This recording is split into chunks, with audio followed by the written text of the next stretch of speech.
في إطار الجهود الرامية لتفعيل ورش الجهوية المتقدمة وإصلاح قطاع التوزيع، المغرب اليوم كيسلك طريق جديد من خلال إحداث مؤسسات المهمة ديالها بالأساس تدبير مرفق توزيع الماء الصالح للشرب والكهرباء والتطهير السائل والإنارة العمومية عند الاقتضاء. هذه المؤسسات العمومية كتحمل اسم الشركات الجهوية متعددة الخدمات أو SRM، وغتكون جهة الدار البيضاء سطات أول جهة لتنزيل هذه الرؤية على أرض الواقع ابتداء من فاتح أكتوبر 2024 قبل تعميمها على باقي جهات المملكة. من بين الأهداف الأساسية اللي غتسهر على تحقيقها الشركة الجهوية متعددة الخدمات لجهة الدار البيضاء سطات تعميم الولوج الماء الصالح للشرب والكهرباء والتطهير السائل وضمان خدمة ذات جودة، تقليص الفوارق المجالية بين المدن والقرى، تحسين التنسيق وتوحيد الجهود بهدف تحقيق أعلى مستوى من نجاعة الاستثمارات، ومن خلال تدبير متناسق ومتوازن كتهدف المنظومة الجديدة إلى إزالة تشابك تدخلات بالموزعين السابقين. وبالطبع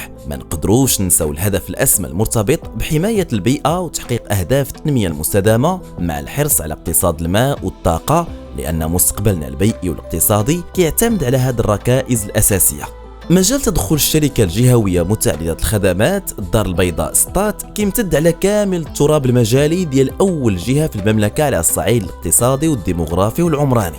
هذا المجال اللي تيشمل عدة جماعات ترابية موزعة على عمالتين اثنتين، الدار البيضاء والمحمدية، وسبعة الأقاليم: النواصر، مديونة، سطات، برشيد، الجديدة، سيدي بنور وبن سليمان.